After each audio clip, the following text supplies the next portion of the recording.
Tu ne peux pas simplement rester là à faire cette tête, Maya. La voix tranchante de sa mère résonna à travers le restaurant de l'hôtel. Je ne fais pas la tête. Je suis juste en train de dîner calmement. Eh bien, ton attitude met tout le monde mal à l'aise. Maya leva les yeux de son assiette vers la table familiale, où tout le monde célébrait la grande cérémonie de remise de prix de Zoé prévue pour demain. Peut-être que je devrais simplement retourner dans ma chambre alors.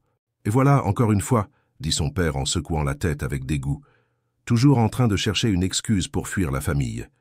D'autres membres de la famille acquiescèrent, murmurant au sujet du comportement difficile de Maya. Ce qu'aucun d'eux ne savait, c'est que la colonelle Maya Washington venait de passer le dernier mois à traquer une cellule terroriste qui planifiait d'attaquer 3 écoles dans l'Ohio. Maya arriva au Renaissance Atlanta Midtown le vendredi soir, remarquant immédiatement la différence dans l'hébergement. Sa famille logeait dans la suite présidentielle au 20e étage, payée par le prestigieux cabinet d'avocats de Zoé. Maya avait été assignée à une chambre standard au 8e étage. Sa mère l'accueillit dans l'élégant lobby, avec un bref baiser protocolaire sur la joue. « Maya, tu es venue. Zoé sera ravie. » Pas de « comment s'est passé ton voyage » ou « comment te sens-tu » juste la reconnaissance qu'elle avait rempli son obligation familiale en apparaissant. Son père offrit une poignée de main ferme et posa sa question standard. « Comment va le travail au gouvernement ?»« Occupé mais gratifiant », répondit Maya, la réponse soigneusement pratiquée qu'elle avait perfectionnée au cours d'années de ses rencontres. Le dîner pré-événement eut lieu dans une salle à manger privée réservée en centre-ville. Maya se retrouva assise entre tante Margaret et cousin David, tous deux maintenant une distance polie mais prudente, la traitant plus comme une connaissance de la famille qu'un parent de sang. Toute la conversation du dîner tournait autour des accomplissements impressionnants de Zoé. Nouveau client corporatif important, mention favorable dans les publications juridiques, invitation à parler lors de conférences juridiques prestigieuses. Quand quelqu'un demandait occasionnellement des nouvelles de Maya, les réponses de la famille étaient délibérément vagues et dédaigneuses. Elle travaille dans l'analyse de données pour le département de la Défense, expliquait sa mère avec un léger geste de la main faisant paraître cela banal. Quelque chose lié à la sécurité nationale, mais tout est confidentiel, ajoutait son père, son ton suggérant un travail bureaucratique ennuyeux. Maya remarqua comment ces descriptions faisaient paraître sa carrière incroyablement fastidieuse, comme si elle passait ses journées à classer des papiers, assister à des réunions inutiles et taper des rapports de routine. Un ami de la famille demanda poliment « Cela doit être un travail intéressant, Maya. »« Chaque jour apporte des défis uniques, » répondit-elle diplomatiquement. Ce qu'elle ne pouvait pas révéler, la semaine précédente, son analyse de renseignements avait aidé à prévenir une attaque terroriste planifiée sur 3 écoles dans l'Ohio. La semaine d'avant, elle avait briefé des sénateurs américains sur les menaces terroristes domestiques émergentes.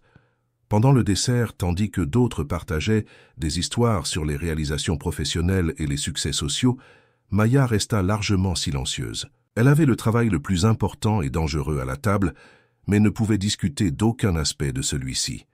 Maya s'excusa tôt, prétextant la fatigue du voyage. Sa famille leva à peine les yeux quand elle quitta le restaurant.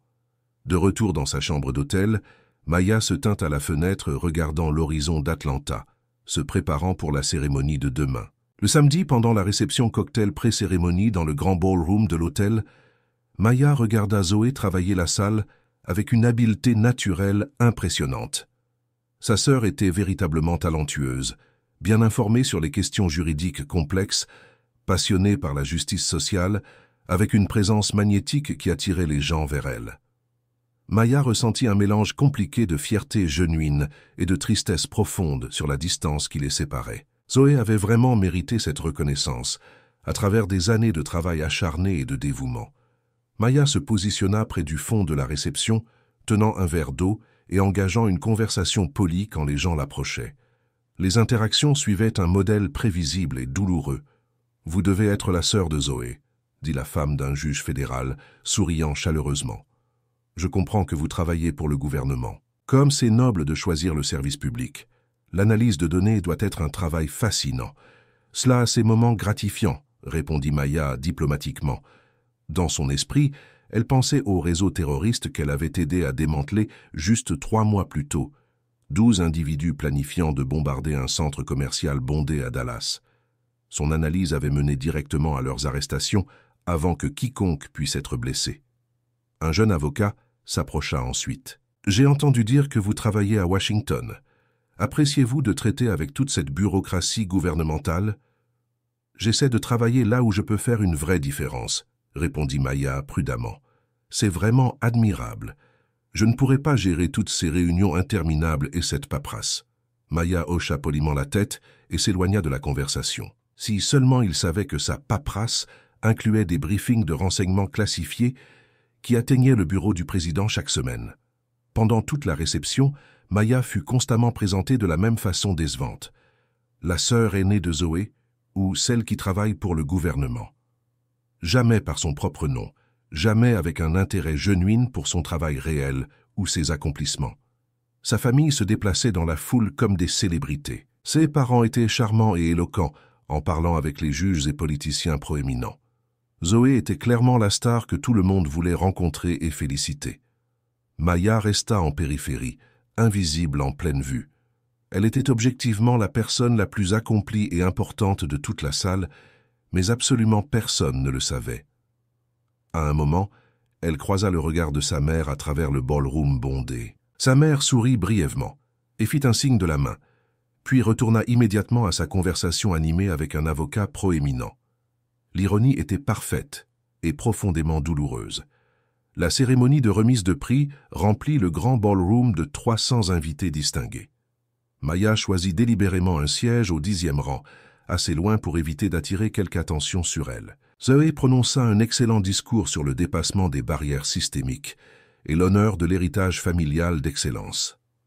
Pendant un moment particulièrement émouvant, elle mentionna comment « ma famille m'a toujours soutenu à travers chaque décision difficile » et regarda brièvement dans la direction de Maya. Pendant le discours, Maya remarqua plusieurs hommes en tenue formelle qui étaient arrivés discrètement pendant les proceedings. Leur posture et la façon dont ils scannaient constamment la salle suggérèrent des antécédents militaires ou de sécurité. Puis quelqu'un se pencha vers sa rangée et chuchota « Colonel Washington ?» Maya se tourna pour voir le lieutenant-colonel James Rodriguez, avec qui elle avait travaillé pendant une opération antiterroriste conjointe en 2019. « Rodriguez, qu'est-ce qui vous amène ici ce soir ? Je représente le commandement des opérations spéciales lors d'un événement de réseautage après la cérémonie. Puis-je vous présenter au général Hayes ? Il est ici et serait profondément honoré de vous rencontrer. » Maya hésita, sentant que cela pourrait tout changer, mais Rodriguez signalait déjà à travers la salle. Le général Robert Hayes, l'un des officiers les plus respectés de l'armée des États-Unis, commença à marcher vers eux avec détermination. Quand le général Hayes vit Maya, son visage montra immédiatement la reconnaissance et un profond respect. « Colonel Washington, dit-il, tendant sa main avec une admiration genuine, c'est un honneur formidable de vous revoir. Je dois vous remercier personnellement. Le rapport compréhensif que vous avez préparé sur les réseaux terroristes domestiques est actuellement utilisé pour entraîner les analystes de renseignement dans toute notre armée. » Leur conversation se déroula à voix normale, mais la taille impressionnante du ballroom et l'acoustique portèrent leurs paroles clairement à travers l'espace. Des termes comme « opération classifiée », « analyse stratégique » et « sécurité nationale » flottèrent distinctement dans l'air. Maya maintint sa composure professionnelle, mais elle était acutement consciente que des dizaines de personnes entendaient cet échange inattendu, incluant toute sa famille. D'autres officiers militaires qui avaient été dispersés discrètement parmi les invités civils commencèrent à s'approcher de leur groupe. Un major chuchota urgemment à sa femme. « C'est le colonel Washington ? Celle qui a développé le protocole Delta ?» Maya jeta un coup d'œil vers sa famille. Sa mère se tenait complètement figée avec un verre de champagne arrêté à mi-chemin vers ses lèvres, paraissant confuse et surprise. Zoé, encore debout sur la scène, avait clairement perdu sa concentration et regardait dans leur direction avec une perplexité évidente. Le général Hayes conclut sa conversation avec Maya professionnellement et respectueusement. « J'espère que vous apprécierez le reste de la cérémonie. Votre famille doit être extrêmement fière de votre service distingué à notre pays. » Alors qu'il s'éloignait, Maya se retrouva entourée d'un cercle croissant d'invités curieux, incluant plusieurs collègues avocats de Zoé qui la regardaient maintenant avec des expressions complètement différentes, confusion mélangée avec respect et intérêt renouvelé. Après la fin officielle de la cérémonie, Maya retourna à sa chambre d'hôtel, espérant traiter les événements inattendus de la soirée en silence privé. 30 minutes plus tard, des coups urgents et insistants interrompirent ses pensées. Zoé se tenait dans le couloir, portant encore sa robe de gala élégante, mais avec sa composure parfaite habituelle complètement brisée. « Nous devons parler, maintenant. » Zoé entra sans attendre la permission, faisant les 100 pas dans la petite chambre comme un animal piégé et agité. « Colonel, protocole Delta, qu'est-ce qui se passe, Maya ?» Sa voix alternait brusquement entre confusion et accusation directe. Maya répondit avec un calme complet. « Je fais exactement le même travail que j'ai toujours fait. Ce soir, certaines personnes l'ont simplement reconnu pour ce qu'il est réellement. » Zoé expliqua que pendant la réception post-cérémonie, plusieurs invités l'avaient approchée avec des questions pointues sur sa sœur héroïque et pourquoi elle n'avait jamais mentionné avoir une officière militaire si importante dans la famille. La conversation prit un tournant choquant et inattendu, quand Zoé révéla quelque chose que Maya n'avait jamais anticipé. « Il y a quelques années, quelqu'un m'a appelé. Il a dit qu'il était profondément préoccupé par toi, que tu étais impliqué dans des activités douteuses. Il a fortement suggéré que notre famille devrait garder ses distances avec toi. » Maya fut complètement stupéfaite. « Quelqu'un t'a appelé? Qui était cette personne ?» Zoé décrivit un homme avec une voix autoritaire et au son officiel qui prétendait être un collègue inquiet. Il avait soigneusement insinué que Maya était sous enquête sérieuse pour conduite non professionnelle et averti que la famille pourrait être publiquement embarrassée si elle continuait une association étroite avec elle. Il faisait paraître que tu étais un sérieux problème, Maya, comme si te connaître pouvait gravement endommager la réputation de notre famille. Maya sentit les pièces d'un puzzle complexe commencer à se former dans son esprit. Quand exactement ces appels ont-ils eu lieu? En commençant vers 2019, peut-être 3 ou 4 fois différentes sur 2 ans. Toujours la même personne, toujours le même message, que tu étais de mauvaises nouvelles et que nous devrions garder nos distances. Maya réalisa avec une horreur croissante qu'elle n'avait pas combattu une simple négligence familiale ou malentendu. Quelqu'un avait délibérément et systématiquement saboté ses relations les plus importantes.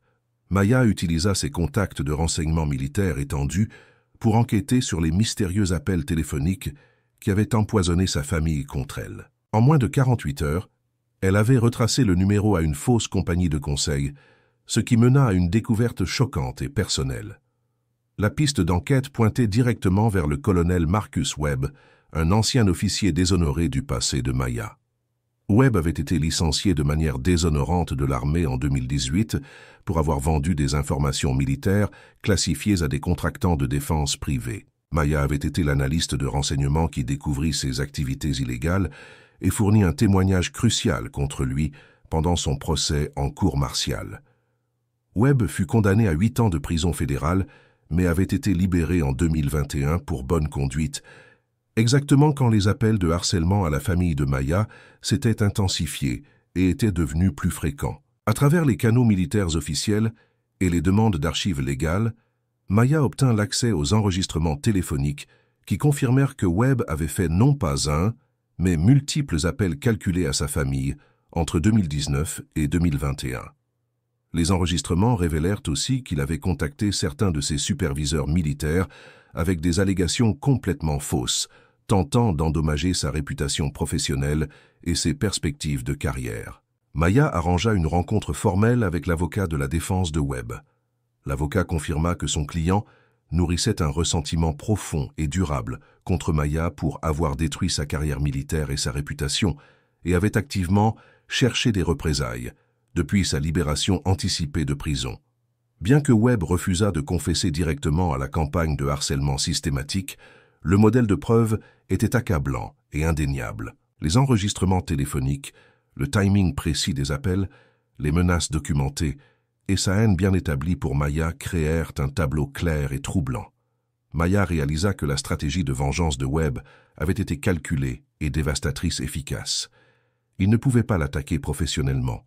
Son dossier militaire était trop fort, bien documenté et protégé par les protocoles de sécurité. Mais il pouvait systématiquement l'isoler personnellement en convainquant sa famille qu'elle était dangereuse et honteuse à connaître. La guerre psychologique avait fonctionné parfaitement. Pendant des années, Maya s'était demandé pourquoi sa famille semblait particulièrement distante et froide après 2019.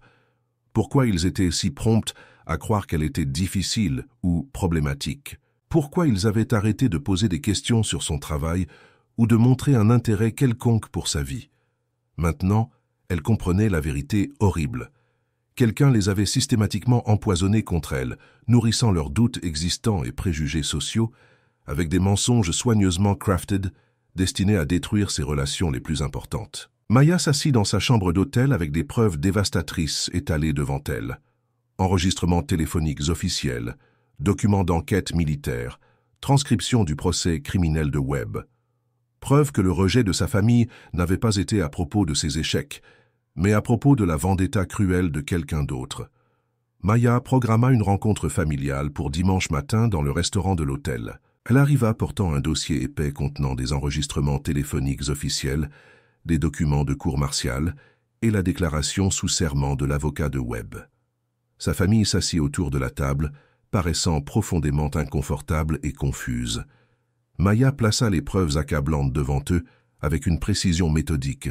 « J'ai découvert qui a fait ces appels téléphoniques », commença-t-elle avec un calme complet. Son père, s'appuyant sur son expérience juridique étendue, examina les documents soigneusement. Ce sont des enregistrements téléphoniques gouvernementaux officiels. Cela montre clairement de multiples appels du même numéro sur plusieurs années. Maya expliqua le passé criminel de Webb, ses activités illégales, sa condamnation en cours et sa libération anticipée de prison fédérale. Elle leur montra les transcriptions détaillées de cours martiales qui prouvaient la culpabilité de Webb et documentaient complètement son rôle crucial dans l'exposition de ces crimes sérieux. Il fut condamné à 8 ans de prison fédérale pour avoir vendu des secrets militaires classifiés à des contractants de défense privés, expliqua Maya factuellement. J'étais l'analyste de renseignement qui découvrit son opération illégale et fournit un témoignage clé contre lui. Sa mère paraissait pâle et visiblement secouée. Cet homme qui nous a appelés, il sonnait si officiel, si genuinement préoccupé par la réputation et la sécurité de notre famille. Il vous mentait délibérément, dit Maya simplement. Il voulait me blesser en détruisant systématiquement mes relations avec les gens que j'aime le plus. Zoé étudia la déclaration de l'avocat très soigneusement. Ce document légal dit que Webb a directement admis chercher une revanche contre toi pour avoir ruiné sa carrière militaire. Il ne pouvait pas détruire ma réputation professionnelle. Mon dossier militaire était trop fort et bien protégé. Alors il a attaqué ma vie personnelle à la place. Le silence s'étira inconfortablement autour de la table. Le père de Maya continua à lire toutes les preuves, tandis que sa mère fixait ses mains. « J'ai besoin que vous compreniez quelque chose d'important », continua Maya fermement. « Pendant des années, je ne combattais pas seulement votre indifférence ou déception en moi. Je combattais contre des mensonges délibérés spécifiquement conçus pour vous faire me rejeter. » Son père parla en premier, sa voix lourde de réalisation. « Maya, nous l'avons cru complètement. Il sonnait si crédible et officiel. Je comprends pourquoi vous l'avez cru. C'est exactement ce qui a rendu sa stratégie si dévastatrice et efficace. » Maya révéla alors des aspects spécifiques de sa vraie carrière militaire qu'elle pouvait légalement discuter, son travail antiterroriste, son rôle dans les opérations de sauvetage internationales, ses multiples prix pour bravoure qu'elle n'avait jamais pu partager avec eux. Zoé posa la question la plus douloureuse. « Pourquoi n'as-tu pas riposté plus fort? Pourquoi ne nous as-tu pas forcés à écouter la vérité ?» Maya regarda directement sa sœur. « Parce que je ne devrais pas avoir à prouver ma valeur à ma propre famille. » Les 18 mois suivant la révélation d'Atlanta furent un processus lent et prudent de reconstruction de confiance. Maya rendit absolument clair qu'elle n'offrirait pas de pardon immédiat. La confiance devait être gagnée à travers des actions consistantes et un comportement changé, pas seulement des mots ou des promesses. Zoé prit la direction dans la réparation de leurs relations endommagées. Elle commença à annuler d'importants engagements sociaux pour passer du temps de qualité avec Maya, posant des questions genuines sur sa vie et carrière pour la première fois en décennies. À travers ces conversations honnêtes, Zoé découvrit des vérités choquantes sur sa sœur. Maya parlait couramment 4 langues. Elle avait obtenu une maîtrise en relations internationales à travers des cours du soir pendant son service militaire actif. Elle avait reçu de multiples commandations militaires prestigieuses pour des opérations dangereuses qui avaient directement sauvé des vies civiles. « Je ne peux pas croire que je n'ai jamais su rien de cela sur toi, » dit Zoé pendant un de leurs dîners mensuels. « Tu n'as jamais demandé, » répondit Maya sans amertume, énonçant simplement le fait douloureux. Ses parents commencèrent à la fois une thérapie individuelle et de couple pour comprendre comment ils avaient été si facilement manipulés par les mensonges de Webb. Dans des sessions de thérapie difficiles, des vérités inconfortables émergèrent sur leurs propres préjugés profonds et peurs sociales. Ils avaient été complètement aveuglés par des attentes rigides sur ce qui constituait un succès respectable.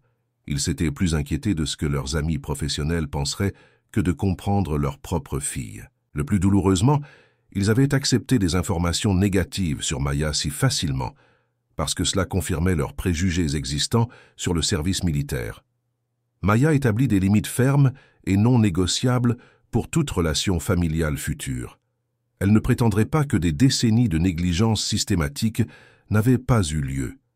Elle n'accepterait pas un amour conditionnel qui dépendait d'impressionner d'autres personnes ou de répondre à leurs attentes sociales. Et elle ne tolérerait plus aucun commentaire dédaigneux sur son choix de carrière ou ses décisions de vie.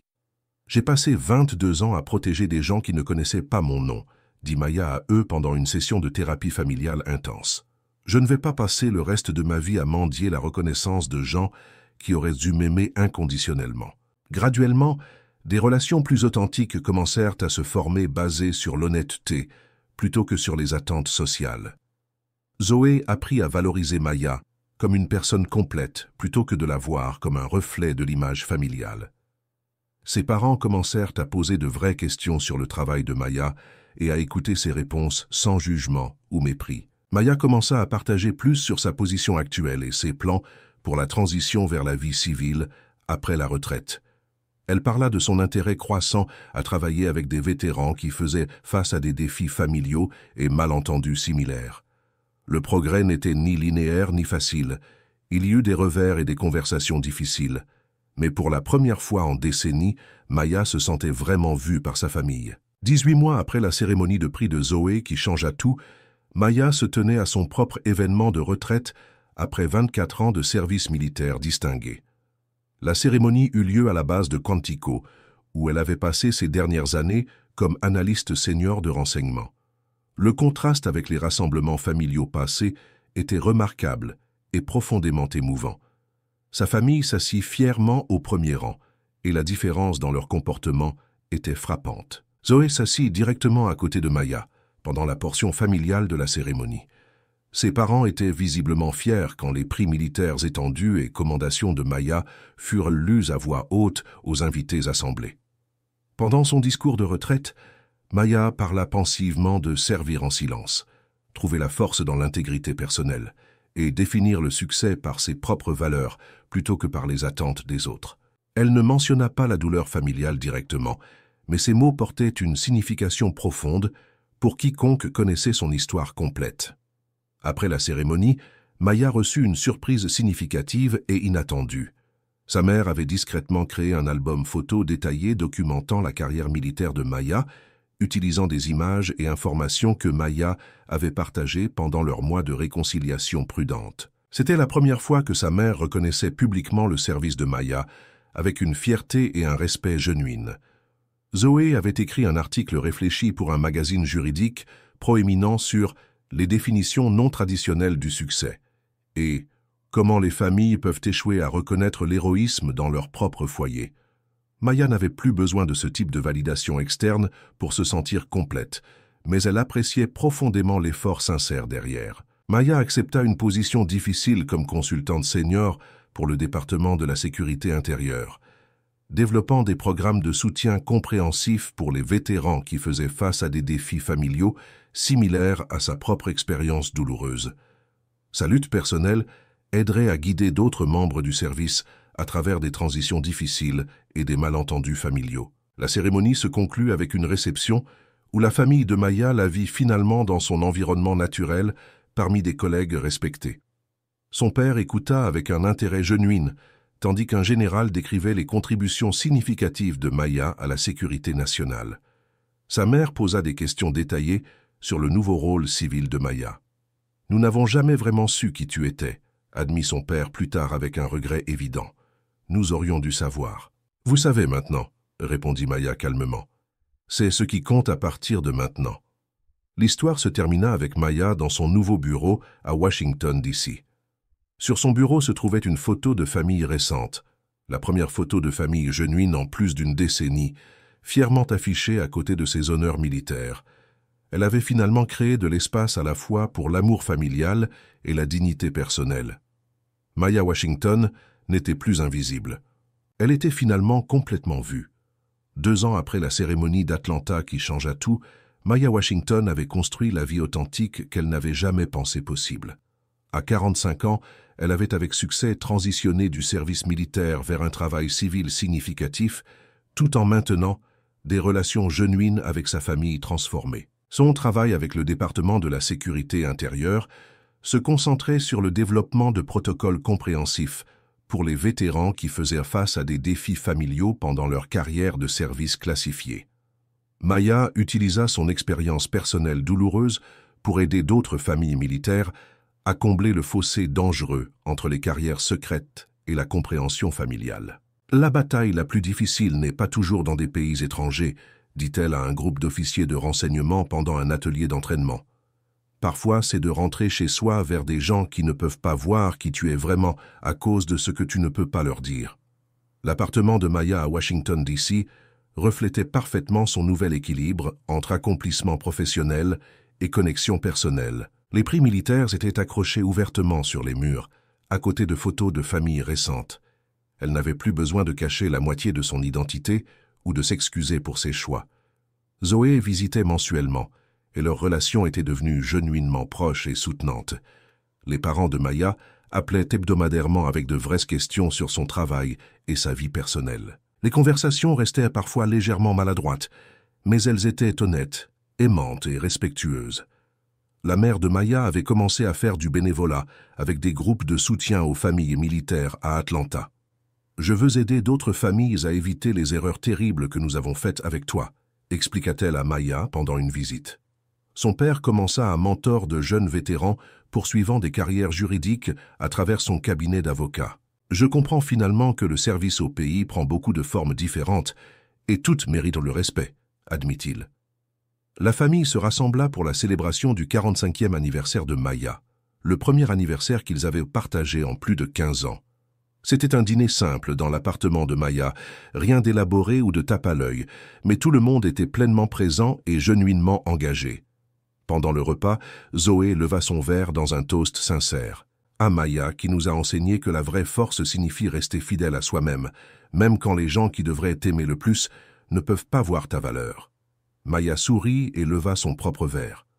Aux secondes chances et au courage de construire de meilleures relations plus honnêtes. En regardant autour de la table vers sa famille, Maya réalisa qu'elle avait accompli quelque chose de plus précieux que n'importe quelle décoration militaire ou reconnaissance professionnelle. Elle avait gagné le droit d'être complètement elle-même, sans excuse, explication ou compromis. La femme qui avait passé des décennies à protéger son pays en silence avait finalement appris à protéger son propre cœur avec une détermination et un succès égaux. Maya Washington n'était plus invisible. Elle était finalement complètement vue et valorisée pour exactement ce qu'elle était vraiment. Maya arriva au Renaissance Atlanta Midtown le vendredi soir, remarquant immédiatement la différence dans l'hébergement. Sa famille logeait dans la suite présidentielle au 20e étage, payée par le prestigieux cabinet d'avocats de Zoé. Maya avait été assignée à une chambre standard au 8e étage. Sa mère l'accueillit dans l'élégant lobby, avec un bref baiser protocolaire sur la joue. « Maya, tu es venue. Zoé sera ravie. » Pas de « comment s'est passé ton voyage » ou « comment te sens-tu » juste la reconnaissance qu'elle avait rempli son obligation familiale en apparaissant.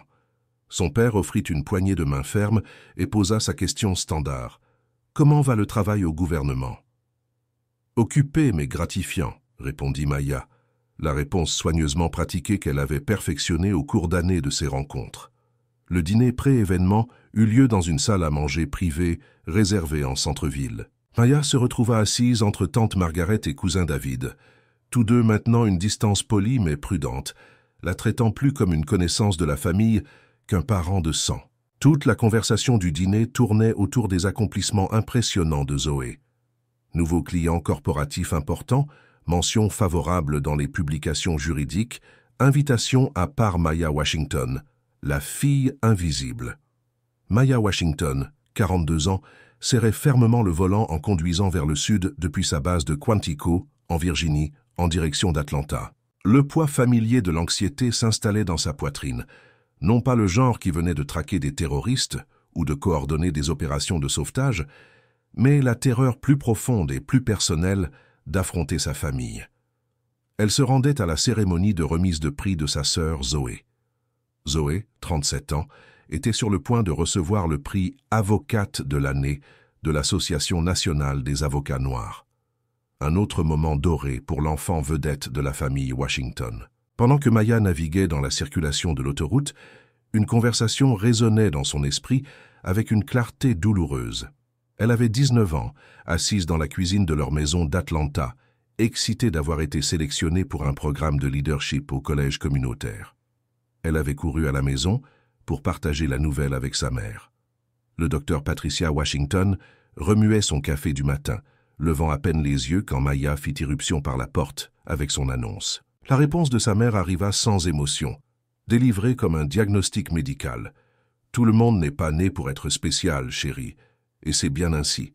Quelqu'un doit soutenir les étoiles. » Ces mots s'étaient gravés dans l'âme de Maya il y a 23 ans. Ils résonnaient encore en boucle chaque fois qu'elle conduisait vers la maison, chaque fois qu'elle se préparait à entrer dans le monde où elle était perpétuellement le personnage secondaire dans l'histoire de succès de quelqu'un d'autre. Maya réfléchit à la façon dont elle avait toujours été étiquetée comme la problématica, la fauteuse de troubles dans une famille où la réussite scolaire n'était pas seulement valorisée, mais exigée. La famille Washington n'était pas simplement prospère. Ils étaient l'élite noire d'Atlanta. Sa mère, le docteur Patricia Washington, était l'une des cardiologues les plus respectées du Sud-Est, connue pour ses techniques chirurgicales révolutionnaires. Son père, Marcus Washington, était associé principal chez Thomson Mitchell & Associates, le cabinet d'avocats d'entreprise le plus prestigieux de la ville. Des souvenirs spécifiques hantaient son voyage. Le dîner de Thanksgiving de 2018 se distinguait avec une clarté brutale. Maya était revenue d'une mission classifiée de 8 mois à l'étranger, une mission dont elle ne pouvait pas parler, mais qui l'avait laissée émotionnellement et physiquement épuisée. Elle était assise à la table familiale, souffrant du décalage horaire et luttant contre ce qu'elle reconnaissait maintenant comme un PTSD léger, pendant que sa famille discutait de la dernière promotion de Zoé au rang d'associé senior. Pas une seule personne n'avait demandé où Maya avait été pendant 8 mois. Pas une seule personne ne semblait avoir remarqué qu'elle avait disparu. Puis il y eut la remise de diplôme de Zoé à Harvard Law School en 2006. Maya avait porté son uniforme de cérémonie, l'une des rares occasions où elle pouvait afficher ne serait-ce qu'un indice de ses véritables accomplissements. Pourtant, quand ses parents la présentaient aux amis de la famille et aux collègues, elle était Maya, celle qui travaille pour le gouvernement. Tandis que Zoé était notre avocate de Harvard, celle dont nous sommes si fiers. Le refrain constant de ses parents était que Maya avait gaspillé son potentiel et choisi la voie facile en rejoignant l'armée au lieu de poursuivre des études supérieures.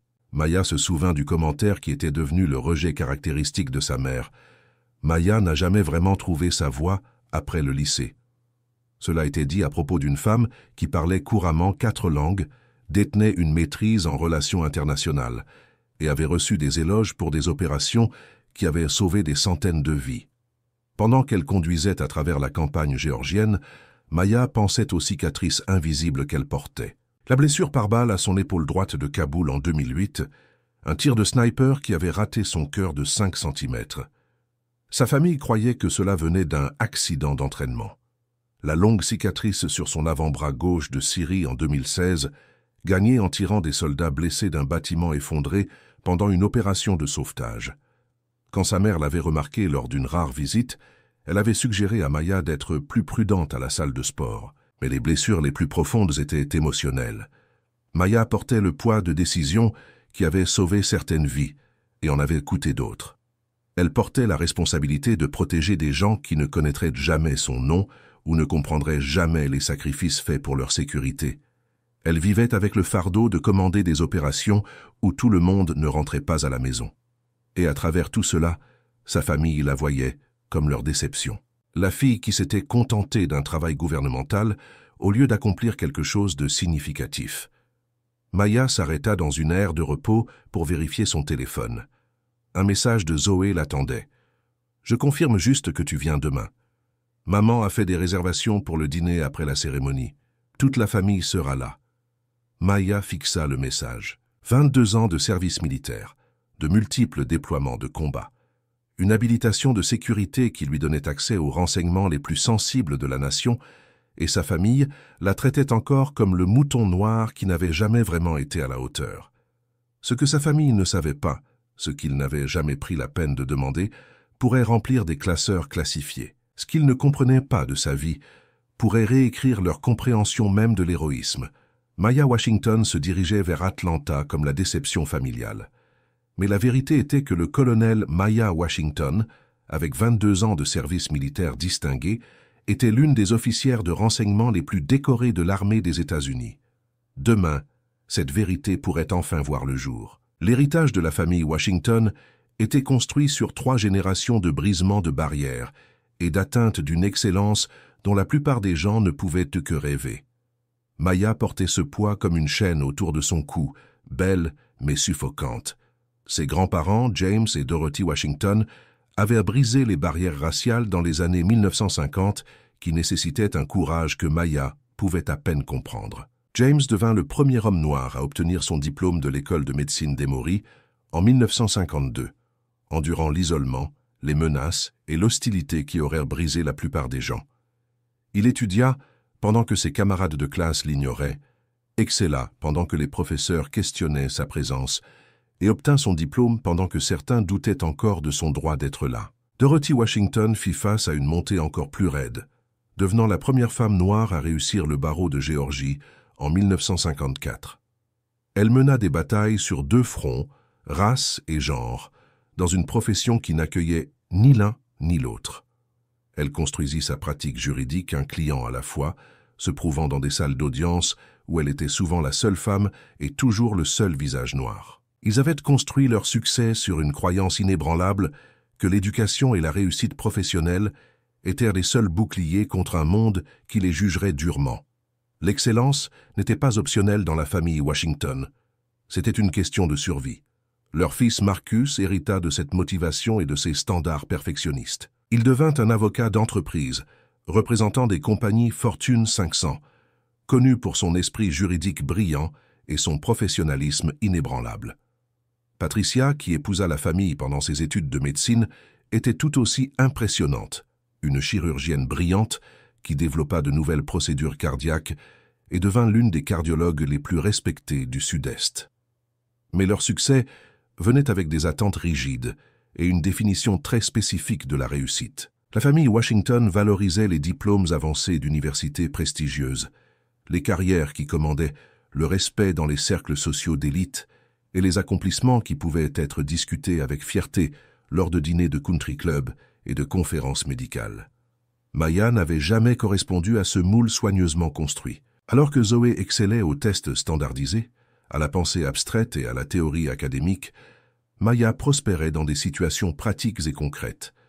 Elle était l'étudiante vers qui les camarades de classe se tournaient lors de situations de crise. Elle pouvait organiser les gens sous pression, résoudre des problèmes complexes avec des ressources limitées et prendre des décisions de vie ou de mort quand d'autres se figeaient d'indécision. Mais aucune de ces compétences ne comptait quand les bulletins de notes arrivaient à la maison. Maya luttait avec le type de pensée académique abstraite qui venait naturellement à Zoé. Le calcul semblait une torture. L'analyse littéraire paraissait inutile quand elle pouvait voir de vrais problèmes qui nécessitaient d'être résolus. Elle obtenait des B et des C solides pendant que Zoé rapportait facilement des A parfaits et des prix académiques. Maya a un potentiel formidable, disait sa mère aux enseignants inquiets lors des rencontres parents-professeurs. Elle doit juste apprendre à s'appliquer plus régulièrement. Elle est assez intelligente, mais il lui manque de la concentration. La tradition académique de la famille semblait un poids écrasant. Maya grandit entourée de diplômes encadrés, de prix médicaux et de réalisations juridiques. Les dîners familiaux incluaient des conversations sur les procédures chirurgicales, les affaires judiciaires marquantes et les conférences professionnelles. Les intérêts de Maya pour le leadership, la stratégie et la résolution pratique de problèmes semblaient triviaux en comparaison. À 18 ans, en l'an 2000, Maya était épuisée d'essayer de devenir quelqu'un qu'elle n'était pas. La goutte d'eau vint pendant sa dernière année, quand on lui offrit une bourse partielle pour Spelman College. Une réalisation respectable, mais pas la bourse complète pour une école de l'Ivy League qui aurait satisfait les attentes de ses parents.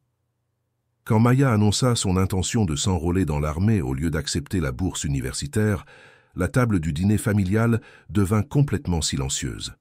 Le silence s'étira inconfortablement jusqu'à ce que son père parle finalement. « L'armée est pour les gens qui n'ont pas de meilleures options, » Maya, dit Marcus, sa voix lourde de déception. « Tu es assez intelligente pour l'université. Ne gaspille pas ce don. » Sa perspective venait de sa propre enfance, dans un quartier de la classe ouvrière, où le service militaire était souvent la seule opportunité disponible aux jeunes hommes avec des options limitées. Pour lui, l'armée était quelque chose qu'on faisait quand on ne pouvait rien faire d'autre. Un dernier recours, pas un choix de carrière pour quelqu'un avec du potentiel. « Tu pourrais faire quelque chose de toi-même avec un diplôme universitaire, » ajouta sa mère. « L'armée, ce n'est pas ce que nous espérions pour toi. » Maya essaya d'expliquer son raisonnement. « Je veux servir mon pays. Je veux faire quelque chose qui compte. »« Sers d'abord ta famille, » répliqua sa mère sèchement. « Que vais-je dire à mes collègues? Comment expliquer que ma fille a choisi d'être un simple soldat au lieu de poursuivre des études supérieures? » La réaction de ses parents révéla leurs peurs les plus profondes, non pas au sujet de la sécurité ou du bonheur de Maya, mais au sujet de leur statut social. Comment le docteur Patricia Washington expliquerait-elle à ses collègues médecins que sa fille s'était enrôlée au lieu d'aller en école de médecine? Comment Marcus Washington dirait-il à ses associés juridiques que sa fille avait choisi le service militaire plutôt que l'école de droit?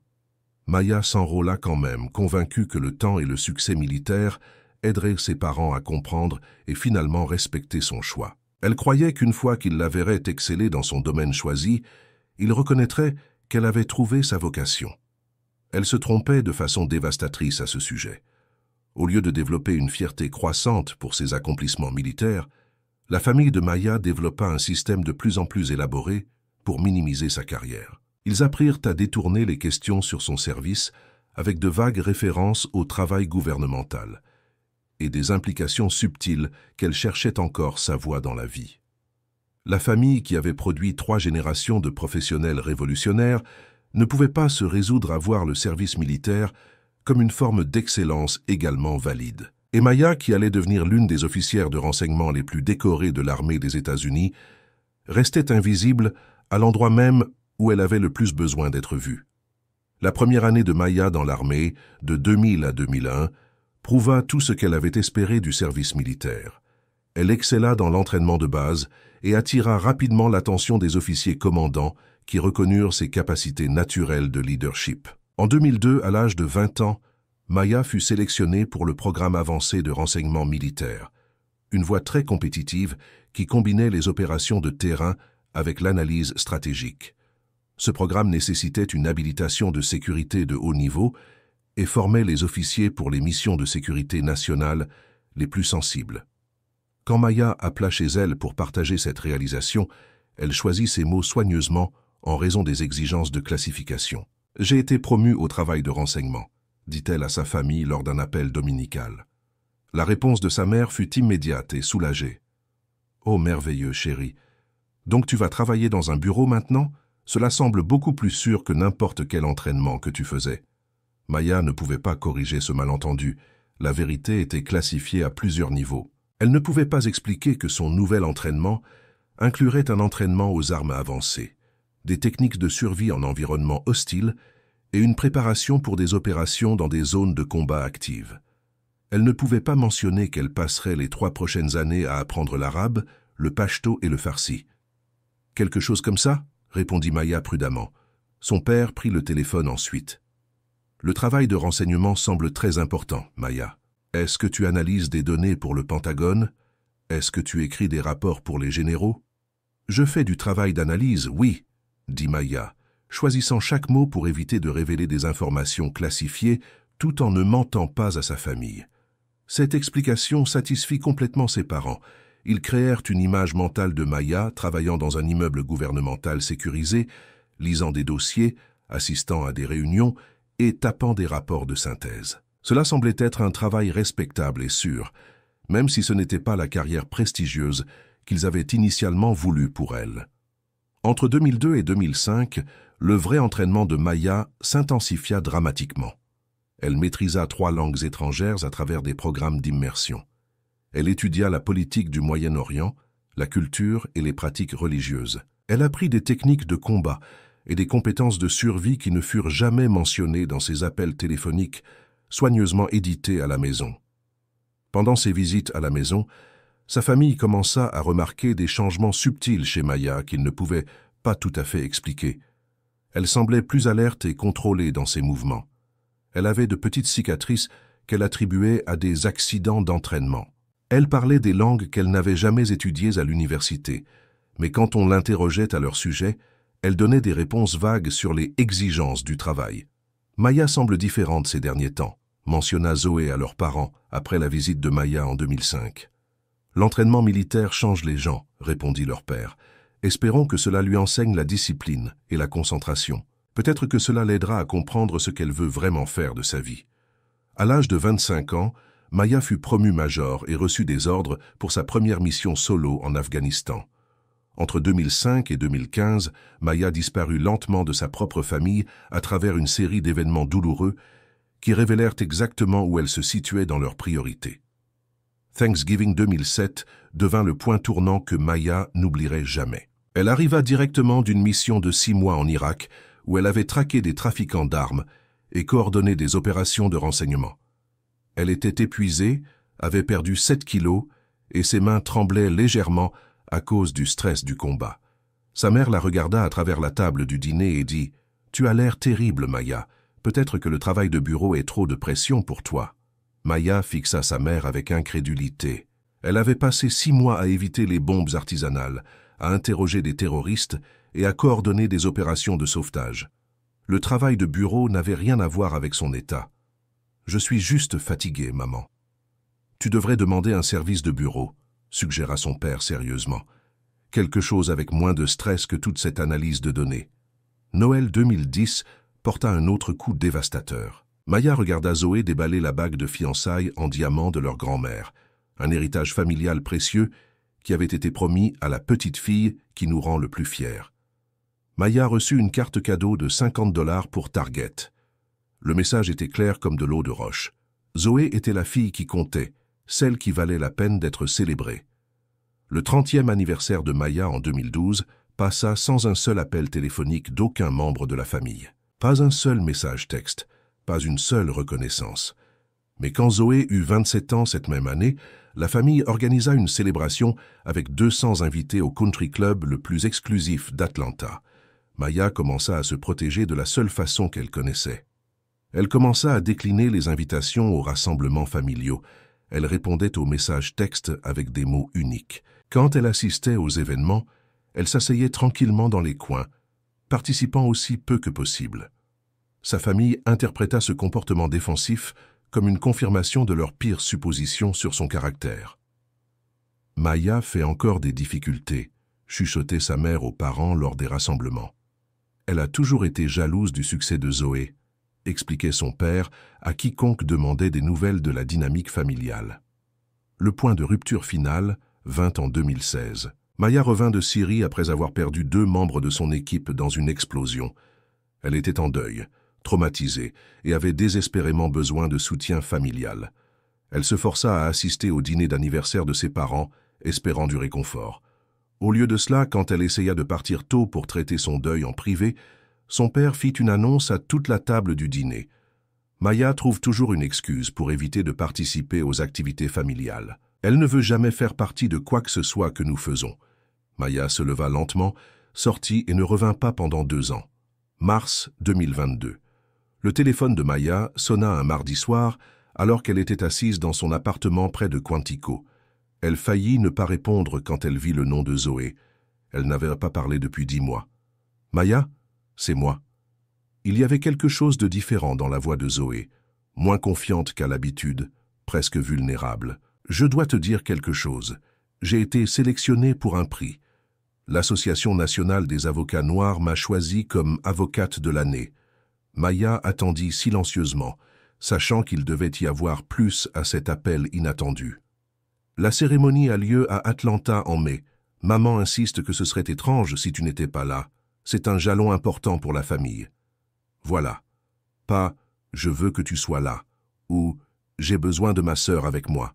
Juste que cela semblerait bizarre aux autres si Maya était absente d'un événement familial si significatif. Félicitations pour le prix, Zoé. Tu l'as mérité par ton travail acharné. Alors tu viendras? Maya s'assit tranquillement dans son petit appartement fonctionnel. À 42 ans, avec 22 ans de service militaire derrière elle, elle approchait de l'âge de retraite obligatoire pour le service actif. Cela pourrait être sa dernière opportunité, de voir si quelque chose pouvait être sauvé avec sa famille. Quelque chose dans la voix de Zoé avait attiré son attention, une vulnérabilité rare qu'elle ne montrait presque jamais.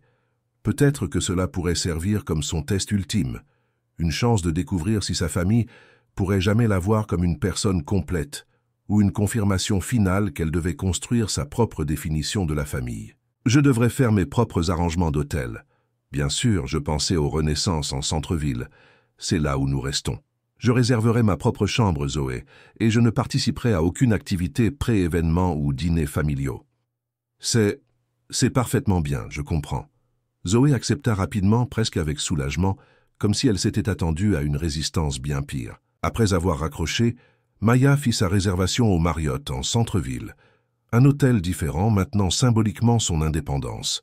Elle arriverait vendredi, assisterait à la cérémonie samedi et partirait dimanche matin, propre et contrôlée. Maya comprenait que ce week-end ouvrirait soit une porte vers une possible réconciliation, soit la fermerait définitivement. Elle était émotionnellement préparée pour l'un ou l'autre résultat. Ce à quoi elle ne pouvait pas se préparer, c'était à quel point ce voyage changerait dramatiquement tout ce qu'elle pensait comprendre sur le rejet de sa famille. Maya passa des semaines à se préparer pour le voyage à Atlanta, comme si c'était une opération militaire. Dans son appartement fonctionnel près de Quantico, où elle travaillait comme analyste senior de renseignement, elle planifiait chaque détail avec une précision stratégique. Elle choisit sa tenue soigneusement, un blazer bleu marine et un pantalon habillé, élégant mais discret. Elle voulait paraître professionnelle et respectable, sans attirer une attention indésirable, ou sembler essayer trop fort d'impressionner qui que ce soit. Son bureau à domicile révélait la complexité douloureuse de sa double vie. Sur son bureau principal se trouvaient des rapports de renseignement qu'elle pouvait discuter publiquement, des analyses de tendances terroristes et des briefings de sécurité qui avaient été autorisés pour distribution générale. Derrière sa bibliothèque, un petit coffre-fort contenait les prix militaires et commendations qu'elle ne pourrait jamais montrer à personne. Maya toucha la cicatrice sur son épaule droite, un rappel permanent de Kaboul en 2008, quand la balle d'un sniper avait raté son cœur de seulement 5 centimètres. Sa famille croyait que cela venait d'un accident d'entraînement, pendant des exercices de routine. La longue cicatrice sur son bras gauche venait de Syrie en 2016, gagnée en tirant des soldats blessés d'un bâtiment effondré pendant une opération de sauvetage. Quand sa mère l'avait remarqué lors d'une rare visite, elle avait suggéré à Maya d'être plus prudente à la salle de sport. Il y avait aussi des cicatrices plus profondes, des blessures émotionnelles de commander des opérations où tout le monde ne rentra pas à la maison en sécurité. Le poids de protéger des gens qui ne connaîtraient jamais son nom ou ne comprendraient jamais les sacrifices faits pour leur sécurité. Maya sélectionna une petite épingle de renseignement militaire à porter sur le revers de son blazer. Elle était assez discrète pour que la plupart des civils ne la remarquent pas, mais les vétérans reconnaîtraient immédiatement ce qu'elle représentait, une façon silencieuse d'honorer sa véritable identité. Elle pratiqua des conversations dans le miroir de sa salle de bain, répétant comment répondre aux questions sur son travail sans mentir ou révéler d'informations classifiées. Comment rester composée quand sa famille la présenterait inévitablement comme celle qui travaille pour le gouvernement? La nuit avant de partir, Maya s'assit à sa table de cuisine avec du café, réfléchissant sur 22 ans de protection des secrets de l'Amérique. Demain, elle protégerait sa propre dignité tout en donnant à sa famille une dernière opportunité de la voir comme elle était vraiment. Elle fit son petit sac de voyage, incluant l'épingle de renseignement qui serait son hommage silencieux à qui elle était vraiment. Maya était prête pour tout ce qui viendrait ensuite. Maya arriva au Renaissance Atlanta Midtown le vendredi soir, remarquant immédiatement la différence dans l'hébergement.